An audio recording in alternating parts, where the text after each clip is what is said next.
Oke, assalamualaikum warahmatullahi wabarakatuh. Assalamualaikum warahmatullahi wabarakatuh.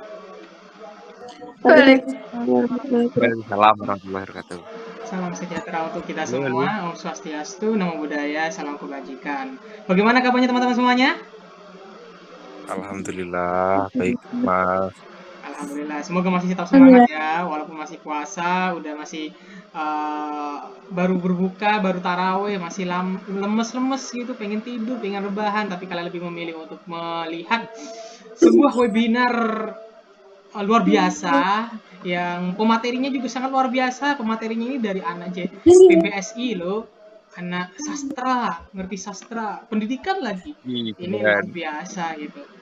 Oke, kita sambut saja pemateri luar biasa kita, Risa Alvina.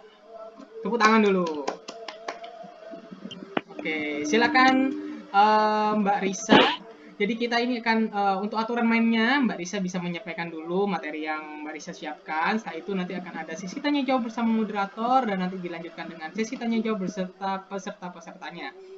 Nah, untuk materi yang dibawakan ini tentang psikologi humanistik apa humaniora? Humanistik ya, humanistik di dalam karya sastra gitu ya. Ya, aku tidak terlalu paham, tapi yang setidaknya seperti itu silakan dijelaskan biar kita paham semua ya. Ini pasti menarik sekali karena gak semua orang ngerti gitu, mungkin kecuali Oril ya. Oril udah mabuk mungkin ya. Jadi ayo kita simak bersama-sama penjelasan dari Mbak Risa, silakan. Waktu dan tempat dipersilakan. Terima kasih. Izinkan saya mau share screen ya. Tapi saya mau off cam soalnya ini putus-putus. Oke.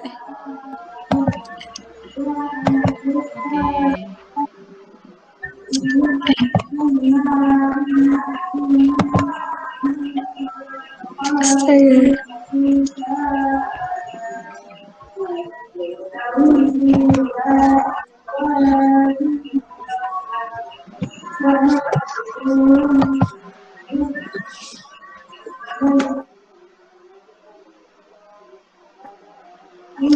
Wah, sepertinya masih ada kendala ya. Oh, nah, udah muncul sekarang. Sudah muncul, Mas. Udah muncul sih, tapi sip, mantap. Oke, lanjutkan saja Mbak Risa, silakan. Baiklah, Assalamualaikum warahmatullahi wabarakatuh. Waalaikumsalam warahmatullahi wabarakatuh. Bentar, sebentar.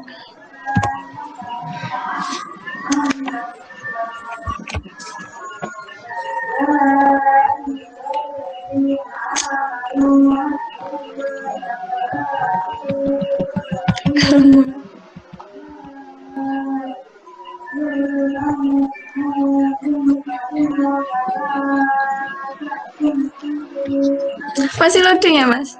Sudah muncul kok. Sudah Silakan. terlihat. Tapi kok di Udah aku muncul. belum muncul. Oh alah. Udah muncul kok. Gak apa-apa. Silakan. Di aku belum muncul ya. Bentar. Udah muncul dong. Nah, udah muncul. Udah kok. Masih loading. Baiklah teman-teman, terima kasih untuk waktunya. Di sini saya akan membahas tentang kebutuhan bertingkat seorang manusia. Orang juga manusia sih gitu. Jadi untuk kajian kali ini adalah kajian psikologi humanistik, tetapi dalam kepenulisan karya sastra. Jadi kita akan mengkaji suatu kebutuhan-kebutuhan bertingkat manusia, tapi yang tertuang dalam sebuah karya sastra seperti novel. Tuh. Nah, untuk profil sendiri, kalian sudah kenal, saya Risa Alvina Aulinia, jurusan Bahasa dan Sastra Indonesia dari UNESA. Oke, teman-teman semuanya, ini maaf. pernahkah kalian baca? Gimana, Mas? Gak gerak nih nge-freeze. Apa-apa? PPT-nya nge-freeze, tidak gerak. Coba Aduh, matikan. Nggak gerak. bentar.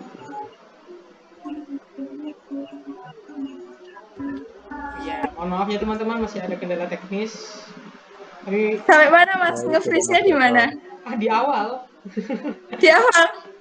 Tapi tidak apa-apa, tidak perlu Bentar. dijelasin semuanya. Ya, mohon maaf ya teman-teman, ada kendala teknis. Nah, akhirnya bergerak. Alhamdulillah. Ya, udah gini aja ya Mas ya. Oke, lanjutkan silakan. Oke, saya ulangi lagi, kita akan bahas tentang kebutuhan bertingkat manusia dalam kajian psikologi humanistik, tetapi dalam kepenulisan karya sastra seperti novel.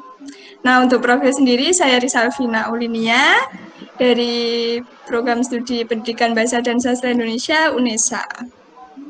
Nah, teman-teman semua, mestinya kalian sudah pernah ya untuk baca novel, baik itu novel apapun, kalian pasti pernah sudah baca. Nah, tapi apakah kalian pernah meninjau tentang kajian yang ada dalam novel tersebut? Mungkin novel tersebut ini kaitannya tuh erat dalam konteks apa sih, seperti itu. Nah, ini ada seperti contoh novel-novel yang kaitannya itu erat sama psikologi humanistik sendiri. Yang pertama itu ada karya dari Zara Zetira. Nah, itu cerita dalam keheningan. Mungkin novel ini novel sangat lama yang diterbitkan oleh itu apa? Esensi Erlangga Group. Nah, novel ini tuh bercerita tentang seorang manusia, seorang perempuan. Nah, dia itu gila. Setelah gila, dia itu akhirnya bisa menulis sebuah buku ini. Nah, dalam buku ini tuh diceritakan kalau dia itu kurang kasih sayang, kurang akan kebutuhan-kebutuhan dalam hidupnya. Nah, diungkap semuanya dalam cerita dalam keheningan ini. Masuk dalam keheningan ini tuh dia setelah dia mengalami suatu, dia itu merenung apa sih yang terjadi dalam diri saya. Ternyata dia itu kurang. Dia itu membutuhkan sesuatu yang belum pernah hadir dalam dirinya. Seperti itu. Nah, kemudian yang kedua ada novel Cinta Itu Luka, karya dari Revina VT. Nah, kalau di Cinta Itu Luka, dia itu sudah punya segalanya. Dia seperti tidak butuh sesuatu apapun lah pokoknya, ya baik itu seperti cinta atau lainnya, dia tuh nggak butuh gitu. Nah, kenapa sih kok dia itu menuliskan judulnya itu Cinta Itu Luka? Karena dalam diri Revina sendiri itu, dia telah mati rasa karena telah dihianati oleh sebuah egonya, sebuah hawa nafsunya sendiri yang itu selalu menuntut dirinya itu harus mendapatkan sesuatu seperti itu. Terus yang ketiga ada novel Scars. Nah, novel Scars ini masih baru, terbilang baru karena terbitan tahun 2020 bulan apa ya, kayaknya kalau nggak salah itu bulan Novemberan. Nah, di novel Scars ini hampir sama dengan Cinta Itu Luka, tapi kalau di Scars ini tokoh utamanya itu mengalami sebuah trauma, di mana dia itu memang manusia yang kurang kasih sayang, terus kemudian dia itu kurang mendapatkan sesuatu yang dia inginkan, bahkan ego-egonya itu tidak bisa terpenuhi seperti itu, sampai dia itu juga dijauhi teman-temannya. Akhirnya dia trauma. Setelah trauma, dia kehilangan semuanya. Awalnya tuh dia juga mempunyai suatu keluarga yang sangat hangat, suatu keluarga yang menyayanginya, terus teman-temannya, dia juga bahkan punya pacar. Tapi setelah dia itu mengalami trauma gara-gara suatu konflik, nah dia menjadi trauma dan agak menghindar dari mereka semua, akhirnya dia kehilangan. Tapi mereka seperti Zara Zetira, Revina VT, dan juga di Scars ini nama tokoh utamanya itu kalau tidak salah itu Happers. Nah, mereka ini 3 novel ini tuh memang novel kehidupan, maksudnya yang diambil dari kisah nyata.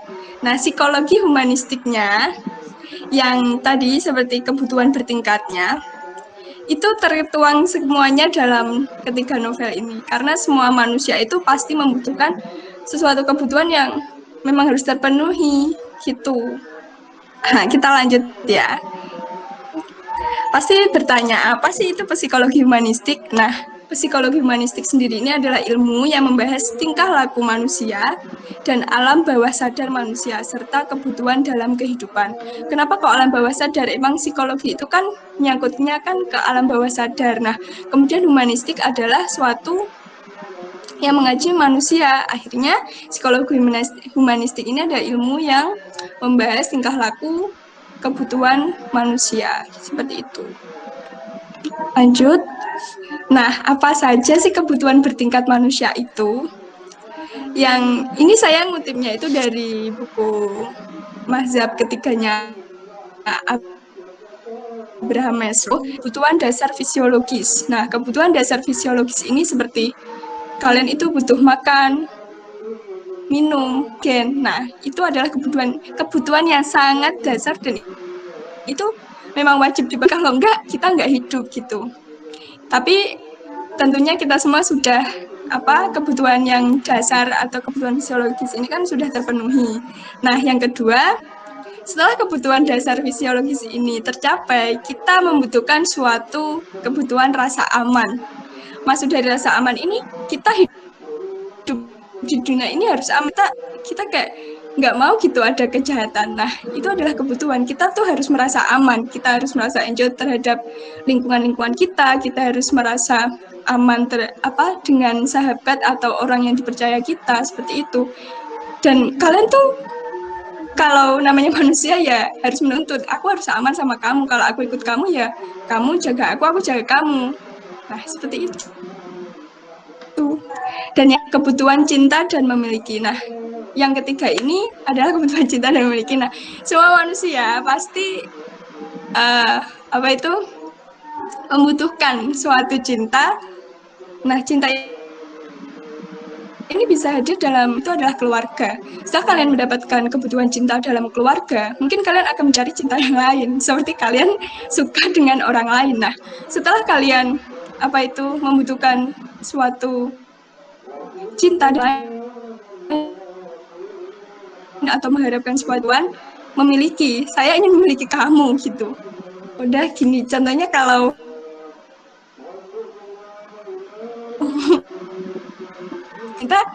kalian juga ingin memiliki seutuhnya. Nah, itu yang namanya kebutuhan. Itu kebutuhan manusia memang kan. Jadi tidak bisa dipisahkan kalau aku suka kamu, aku cinta kamu, aku harus memiliki kamu. Nah, itu tidak mustahil seperti itu karena itu memang kebutuhan kita gitu. Itu ada ego alam bawah sadar kita seperti itu. Nah, kemudian yang keempat itu adalah kebutuhan rasa harga diri. Setelah kebutuhan cinta dan memiliki itu, kita membutuhkan suatu rasa harga diri. Contohnya yang paling mudah itu ketika kamu sudah dipilih sama pilihan kamu, orang pilihan kamu itu membutuhkan suatu rasa harga diri atau dianggap di dalam lingkungannya, di dalam keluarganya yang utama. Nah, seperti itu. Kalau kamu tidak mendapatkan rasa harga diri, berarti kamu belum memenuhi suatu kebutuhan ini, rasa harga diri ini. Seperti itu. Terus kemudian, kalau kebutuhan rasa harga diri itu sudah terpenuhi, yang paling tingkat, yang paling ujung, yang paling tinggi itu adalah kebutuhan aktualisasi diri. Nah, aktualisasi diri ini seperti yang biasanya dilakukan teman-teman sendiri, itu adalah mengembangkan suatu ilmu yang dimiliki. Kalau aku sudah mendapatkan semuanya, aku sudah mendapatkan apapun yang aku inginkan dari fisiologi, rasa aman, cinta, dan memiliki, kemudian rasa harga diri di lingkungan-lingkungan itu sudah tercapai, kalian butuh aktualisasi diri. Aktualisasi diri itu seperti kita terkenal, seperti itulah enaknya, mudahnya ngomong sih, ya aku harus dianggap sama semuanya gitu. Aku bisa ini gitu. Kalian beraktualisasi diri, mengaktualisasikan diri kalian sendiri dengan cara kalian keluar dari zona nyaman, seperti itu. Itu adalah kebutuhan aktualisasi diri. Nah, itu kebutuhan bertingkat manusia. Selanjutnya, nah ini contohnya, ini makanan tadi fisiologis seperti makanan, minuman. Kemudian ada kebutuhan rasa aman, kalian aman dengan teman-teman kalian, dengan lingkungan kalian. Kemudian kebutuhan cinta dan memiliki, kalian cinta dari keluarga terlebih dahulu, kemudian kalian pasti akan butuh cinta dari orang lain, dan kemudian timbul rasa memiliki, aku ingin memiliki kamu gitu. Dan dari kajian-kajian yang kemarin aku buat dari beberapa buku itu, kebutuhan cinta dan memiliki ini yang paling sulit, karena biasanya orang-orang itu gagal di dalam memenuhi kebutuhan cinta dan memiliki ini, karena mereka pasti sulit mendapatkan sesuatu gitu. Akhirnya mereka banyak yang trauma, banyak yang kehilangan kendali, banyak yang gila seperti tadi di novel seperti Revina Vete itu. Nah, itu karena dia kegagalan cintanya. Nah, kebutuhan cinta dan memiliki ini memang sangat bahaya kalau agak sedikit sangat dipaksa itu memang sangat bahaya, karena ini yang sering terjadi kegagalan dalam kehidupan manusia seperti itu. Tapi kalau kebutuhan ini sudah terpenuhi, maksudnya kayak kalau memiliki kan berarti ke jenjang lebih lanjut gitu, dia nanti akan perlu rasa harga diri. Seperti ini ada penghargaan. Nah, kalau kalian lomba terus kalian menang, nah itu kalian harga diri kalian itu aku harus dihargai gitu dengan cara aku harus diberi suatu penghargaan. Nah, itu kemudian kebutuhan aktualisasi diri. Nah, kebutuhan aktualisasi diri kita harus berlari dari zona nyaman. Maksudnya kita harus mencari ilmu yang lebih lagi dari kemarin agar kita itu bisa lebih dalam hidup ini bisa sampai tingkat puncaknya lah. Ini aku sudah mendapatkan semuanya, berarti yang terlebih lagi semua harus paham siapa saya, semua orang harus mengenal siapa diri saya dengan cara kita keluar dari zona nyaman seperti itu. Nah, bagaimana mengetahui adanya psikologi humanistik dalam kepenulisan sendiri dan bagaimana cara memunculkan tulisan dengan kajian psikologi humanistik? Bagaimana sih kita mengetahui kalau di dalam suatu novel itu ada kajian psikologi humanistik? Ya yang itu tadi, kita bisa melihat kebutuhan bertingkat dalam suatu tokoh yang ada di situ, tulisannya tuh bagaimana dia itu penulis, maksudnya penulis, dia itu hanya penulis itu menuliskan tokohnya itu semuanya yang discuss, dia itu punya suatu teman, sahabat, kemudian keluarga yang sangat mencintainya, kemudian punya pacar. Nah, kemudian dia hilang semuanya. Nah, dia akan merombak hatinya, maksudnya hatinya, jiwanya akan terombak. Kok aku setelah punya semuanya, aku jadi nggak punya semuanya ya. Nah, itu nanti kalau di kepenulisan itu diulas, bagaimana dia itu berjuang untuk mendapatkan sesuatu kebutuhan dalam hidupnya. Jadi cara mengetahuinya di dalam kepenulisan itu seperti itu. Ketika penulis itu menceritakan kebutuhan-kebutuhan tadi ada dalam suatu cerita. Kemudian cara memunculkan tulisan dengan kajian psikologi humanistik. Yang pertama kalian bisa dengan pertama itu pengalaman sih sebenarnya. Kalian bisa menuliskan itu, saya tuh ingin ini, kemudian dijadikan cerita bisa. Nah, ini. Kemudian yang paling umum itu, yang pertama mencari dan membaca karya tulis dan sastra yang kaitannya dengan kerja. Ya, seperti itu. Kayak kita baca novel-novel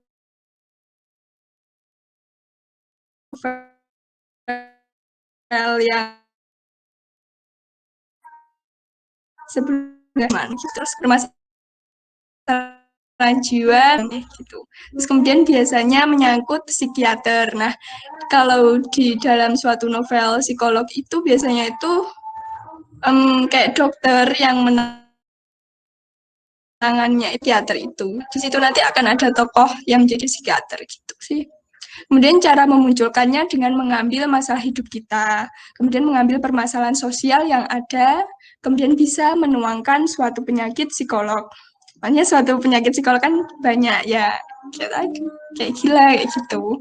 Itu kita bisa menuangkan dalam kepenulisan kita. Kemudian yang terakhir mengambil tema yang hampir semua orang merasakan lalu memberi solusinya. Seperti itu. Terima kasih teman-teman.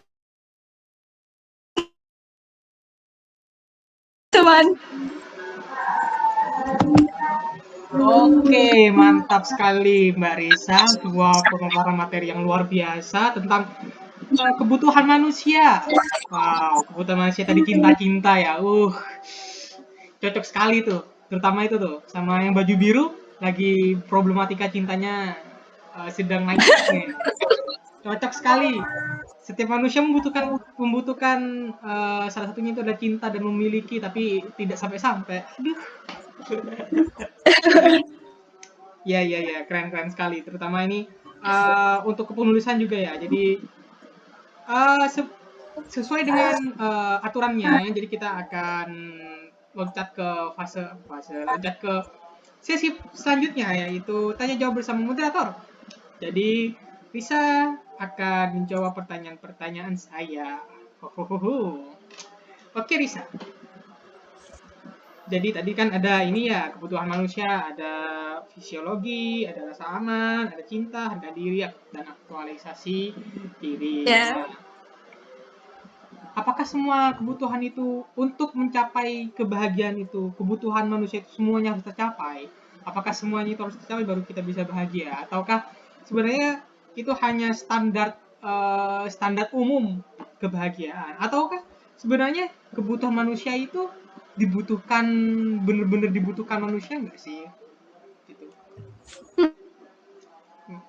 Oke, silakan. Oke.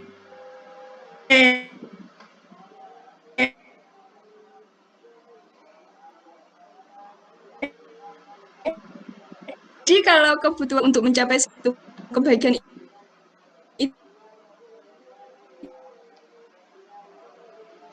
Suaranya putus-putus Risa. itu menurut saya tingkat itu tidak. Sebenarnya itu memang hanya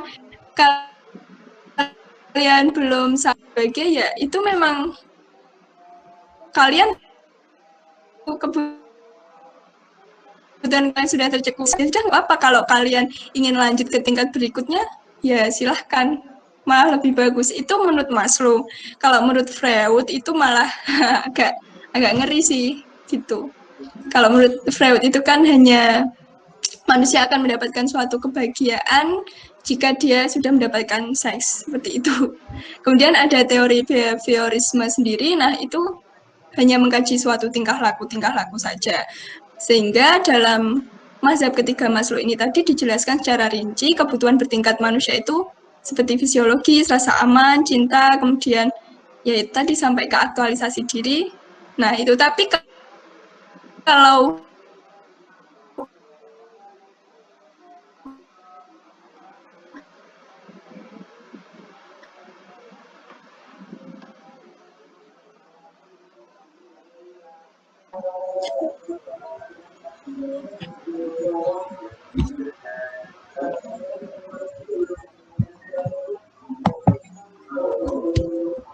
Udah ya. udah gitu. Sorry nih, aku putus-putus nih. Bisa diulang poinnya aja. Jadi Berarti kalau tadi kebutuhan bertingkat itu yang tadi saya jelaskan itu menurut dari Abraham Maslow. Nah, dia itu menyempurnakan dari teori Freud dan juga behaviorisme.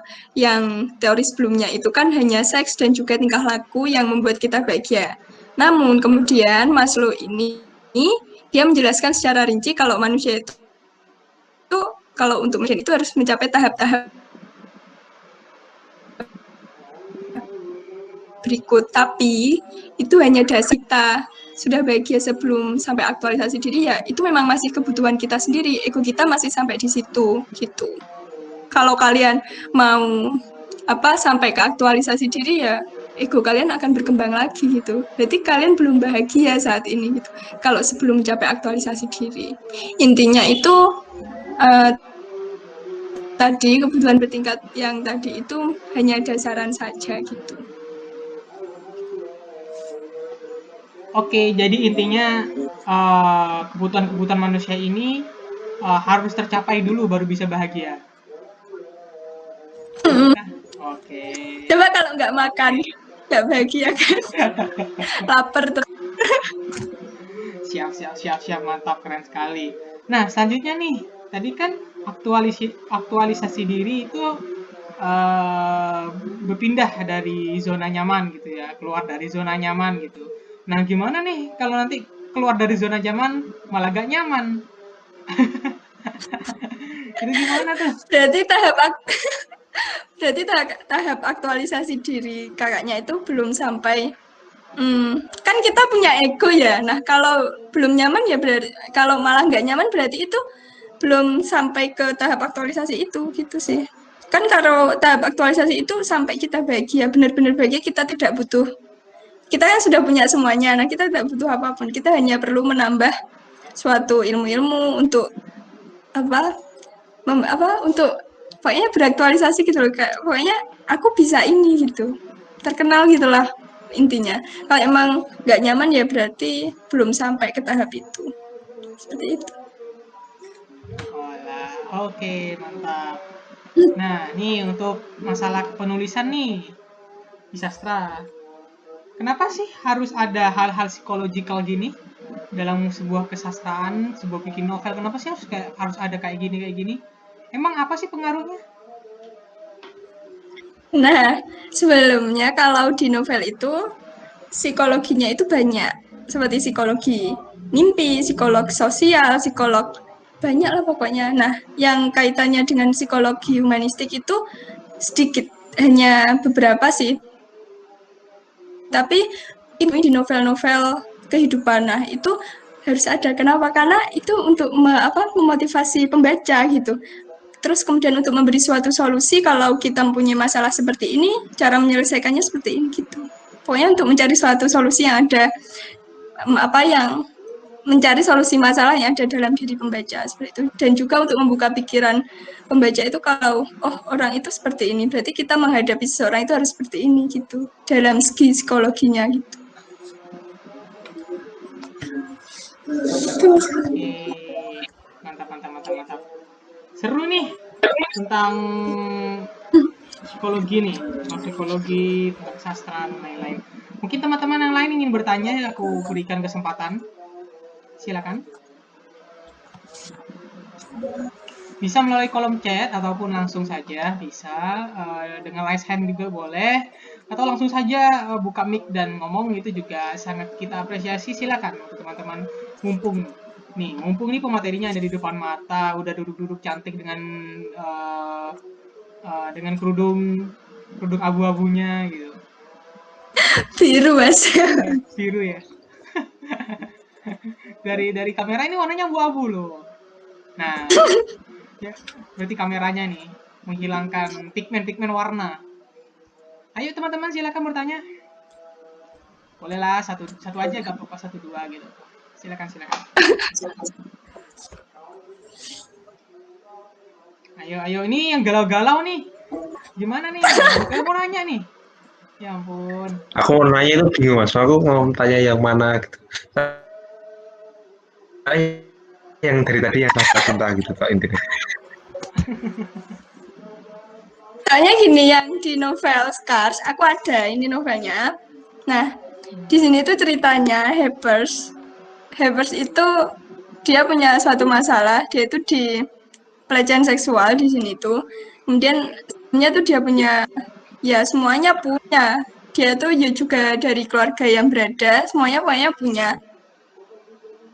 Terus kemudian dia dilecehkan, kemudian terkenalnya, beritanya itu menyebar, akhirnya dia itu trauma.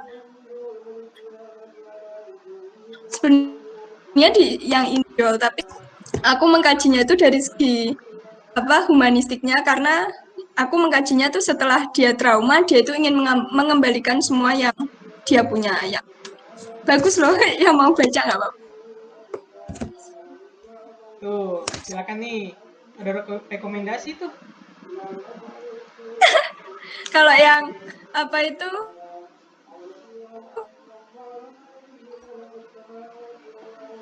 yang susah move on biasanya itu di Cinta Itu Luka.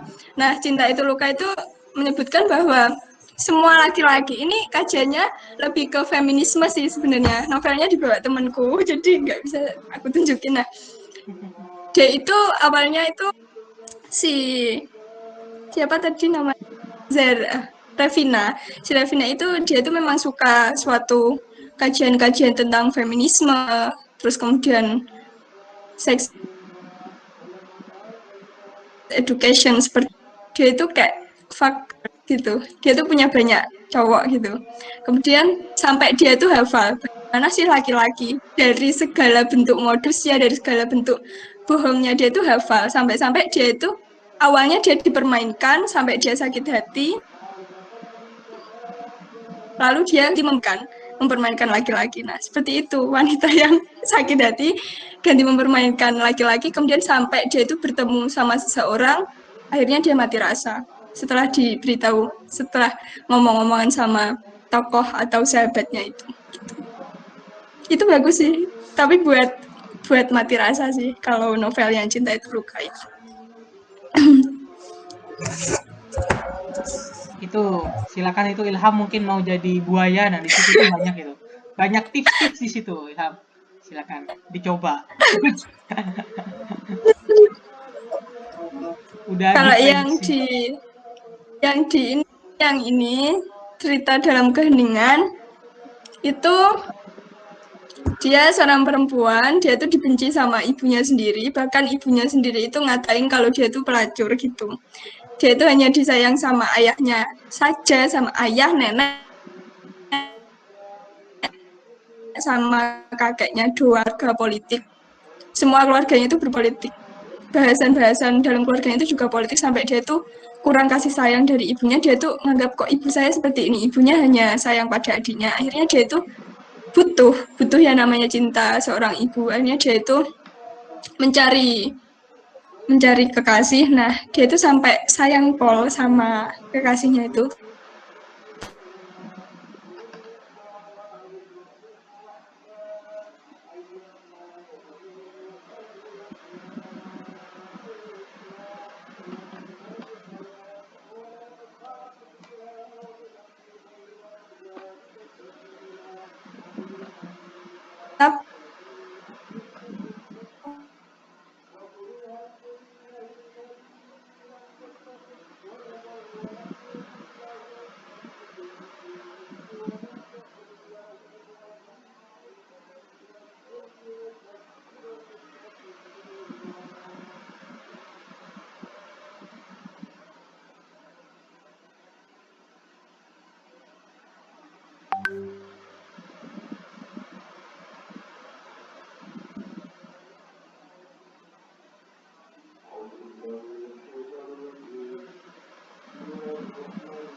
Masa di live? Ini. Oke, gak ada yang mau tanya lagi nih? Aulia Mas mau curhat. Oh ya, silakan Aulia, silakan.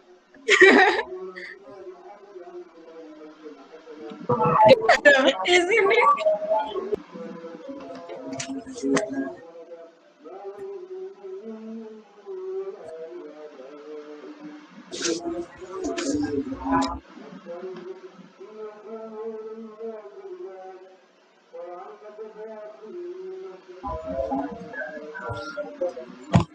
Aulia mau nambahin nggak apa-apa.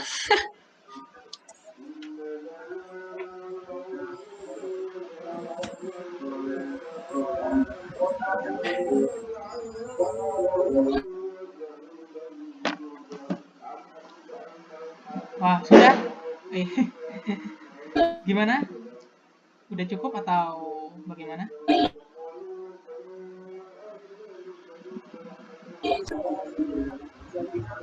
Oke, sepertinya tidak ada yang bertanya lagi ya teman-teman. Terima kasih banyak buat teman-teman semuanya.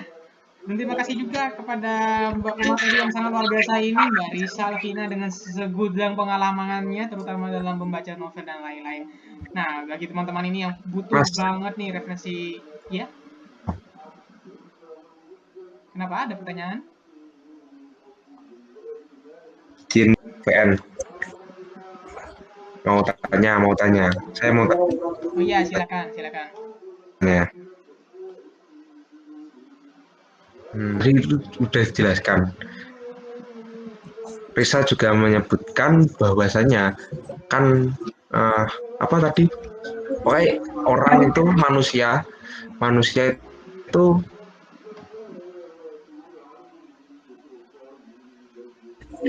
bisa dikatakan bahagia apabila dilatih semua. Benar nggak Risa? Gimana? Saya bentar. Saya. Halo, cek. Ya. Tadi itu kan kamu kalau tidak salah itu bilang kalau tidak salah itu gini. Manusia itu bisa dikatakan bahagia kalau telah mendapatkan tadi yang telah kamu katakan. Yang salah satunya adalah gimana ya? Aktualisasi diri yang terakhir tadi. Apakah benar? Tadi, nah, kan terkadang ada orang itu senangnya masing-masing. Apabila orang-orang itu senangnya itu kayak gimana ya? Nggak senang semuanya itu. Dia punya punya cara lain untuk meluapkan kesenangannya. Itu kira-kira gimana? Nah, itu Mas. Apakah orang itu termasuk orang yang tidak lazim atau gimana? Oke. Tidak, itu orang itu tidak disebut sebagai orang yang tidak lazim. Tapi kalau dia itu senangnya masih semuanya kamu senang, oh ya, aku dapat ini, aku senang. Nah, itu masih dalam tahap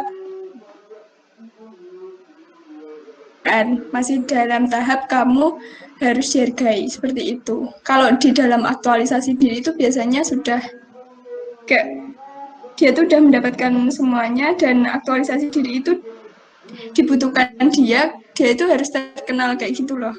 Nah, kalau memang dia sudah bahagia dalam tahap harga diri, belum sampai ke aktualisasi diri gitu.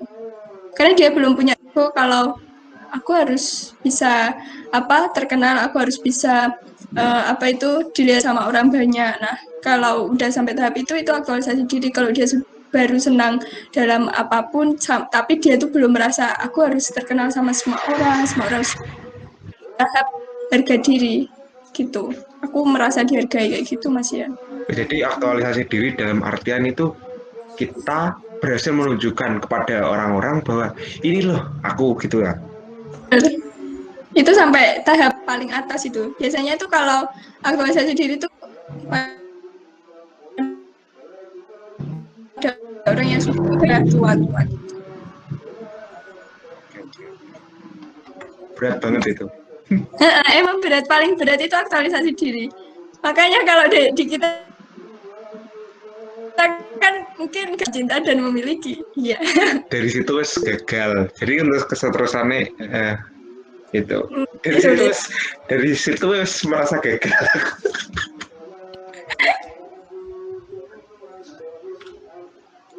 Oke, terima kasih Risa. Oke, siap.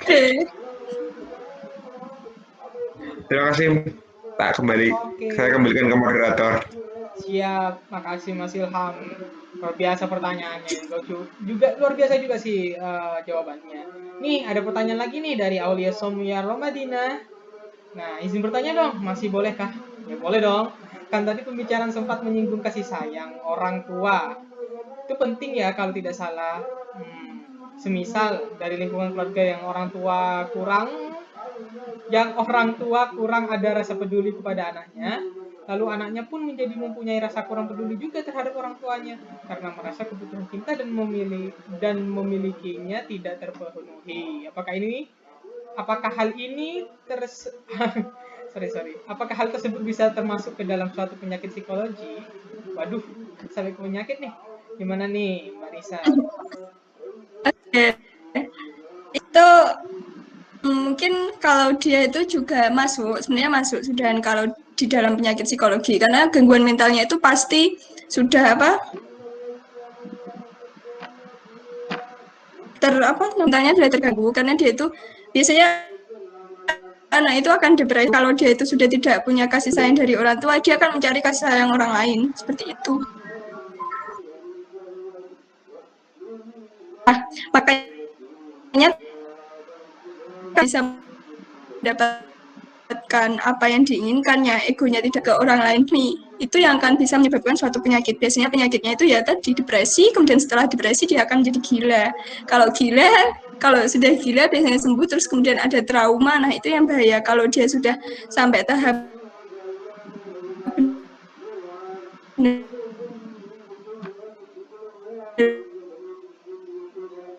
benar seperti itu, emang bahaya sih kalau dalam psikolog atau alam bawah sadar kita gitu. Kalau terganggu itu seperti itu, dia bisa depresi, Mbak. Penyakitnya itu depresi mungkin. Seperti itu.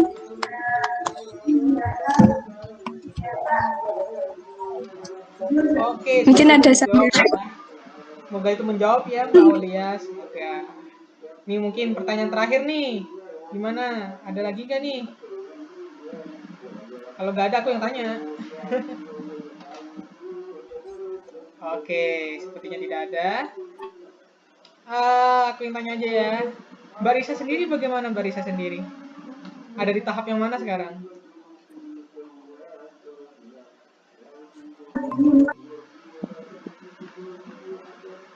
Halo. Sorry. Siap.